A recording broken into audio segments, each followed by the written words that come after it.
Hai sahabat DRV, saya Dr. Reno Yonora, saya dokter spesialis anestesi dan Fellow of Interventional Pain. Kali ini saya akan memperkenalkan tentang apa sih Interventional Pain Management itu.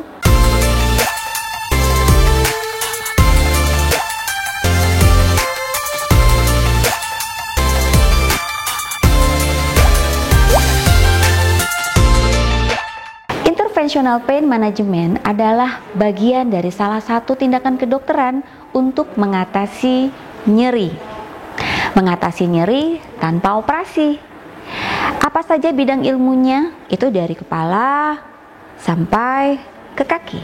Dan dalam melakukan tindakannya, kita dibantu oleh beberapa alat. Alat-alatnya canggih-canggih loh. Kita akan dibantu oleh USG ataupun C-arm. Dan dalam pelaksanaannya, pasien rata-rata itu dalam kondisi sadar. Ya, paling nanti akan dibius sedikit ringan jika perlu.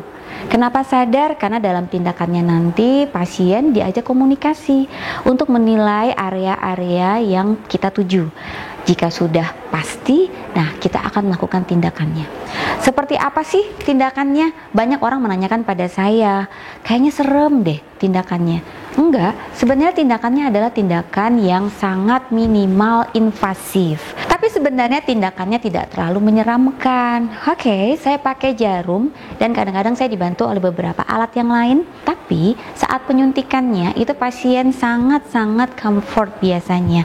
Kita sudah posisikan pada pasiennya, kemudian ketika kita akan menusukkan jarum, kita akan komunikasikan dengan pasiennya. Memang kadang-kadang harus diberikan sedasi ringan dan pasien supaya tidak terlalu merasakan nyerinya. Tapi nanti kenapa harus sadar? Karena pasiennya akan kita nilai.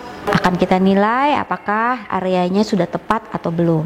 Dan nanti ada beberapa alat bantu lagi seperti radiofrekuensi untuk memastikan alat-alatnya itu tepat menuju di titik sasarannya. Apa saja sih yang bisa diobati dengan teknik interventional pain ini? Seperti tadi, dari kepala, wajah, leher, tulang belakang, lutut, sampai kaki, termasuk tangan dan jari serta bahu ya. Jadi semua area dari kepala sampai kaki bisa kita lakukan teknik interventional pain ini. Teknik ini sangat minimal invasif ya, jangan lupa. Jadi nggak usah terlalu takut, hanya saja memang ini belum banyak diketahui oleh orang luar. Sepertinya serem karena memakai alat-alat canggih. Kenapa kita lakukannya kadang-kadang di ruang operasi? Ya, karena kita menjaga sterilisasi dari prosesnya. Sebenarnya apa yang diharapkan dari interventional pain? Kita berharap pasien tidak akan merasakan nyeri lagi pada waktu jangka panjang. Kita berharap sekitar 6 bulan, 2 tahun, pasien akan tidak merasakan nyeri lagi. Target dari tindakan interventional pain adalah tidak merasakan nyeri lagi jangka panjang, dan yang pasti pasien terbebas dari minum obat. Nah, itu sebenarnya diharapkan oleh para dokter. Pasien tidak harus minum obat lagi, apalagi minum obatnya pertamanya dosisnya ringan, kemudian nyerinya tidak teratasi, tambah lagi dosisnya, tidak teratasi, tambah lagi jenisnya. Kalau Anda dilakukan tindakan interventional pain, kita berharap pasca tindakan Anda tidak perlu lagi minum obat. Dan diharapkan efek dari hasil tindakan interventional pain ini adalah jangka panjang. Bisa 6 bulan, setahun, bahkan 2 tahun. Hanya saja secara normal apapun yang ada di badan kita ini akan tumbuh secara fisiologis. Nah, saraf juga seperti itu. Ketika saraf tumbuh, berkembang lagi, dan mungkin akan terasa mulai nyeri lagi. Saat itu kita bisa diberikan tindakan ulangan. Tindakan ini akan kita nilai lagi bagian-bagian mana yang memang harus dilakukan intervensi lagi. Kebanyakan orang menilai interventional pain itu biasanya saraf kejepit. Oke, saraf kejepit yang paling banyak katanya di tulang belakang ya, di bagian leher ataupun di bagian pinggang. Tapi sebenarnya tidak hanya itu terbanyak. Oke, pinggang, leher, tetapi bahu, lutut, dan sekarang yang paling sedang saya mulai populerkan kepada masyarakat adalah nyeri kepala. Nyeri kepala itu bisa berdiri sendiri, kausanya nyeri kepala, tapi bisa jadi penyebabnya bisa dari leher juga. Nah, beberapa hal tentang nyeri kepala ini sekarang sebenarnya sedang tren, bahwa ternyata nyeri kepala bisa diatasi. Pasien-pasien saya itu rata-rata kalau nyeri kepala itu dia sudah punya obat. Dia sudah sedia obat di tasnya, obat rutin, bahkan obatnya sudah mulai canggih-canggih, tidak hanya anti nyeri biasa.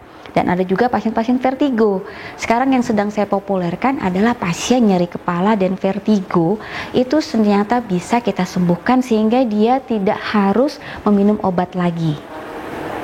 Ya, dan itu membuat nyaman. Targetnya sebenarnya untuk anti nyerinya ya bisa sampai 60% ke atas. Kalau kita bilang 100% ya mungkin jangan terlalu menjanjikan. Hanya saja target dari pasca tindakan, pasien ini akan sangat-sangat tidak membutuhkan obat minum lagi. Dan itu nyaman. Dan juga menjaga kesehatan dari beberapa organ yang penting, hati, ginjal. Jika Anda mengurangi konsumsi obat sehari-hari secara rutin, hati dan ginjalnya akan lebih terjaga. Nah, bagian dari interventional pain yang akan saya populerkan sekarang adalah nyeri kepala dan vertigo. Nyeri kepala seperti apa sih, Dok? Nyeri kepala itu biasanya hilang timbul setelah minum obat, hilang, setelah tidak minum obat, efek obatnya habis, muncul lagi. Atau ketika ada stresor. Misalnya setiap orang selalu tahu apa sih pencetusnya.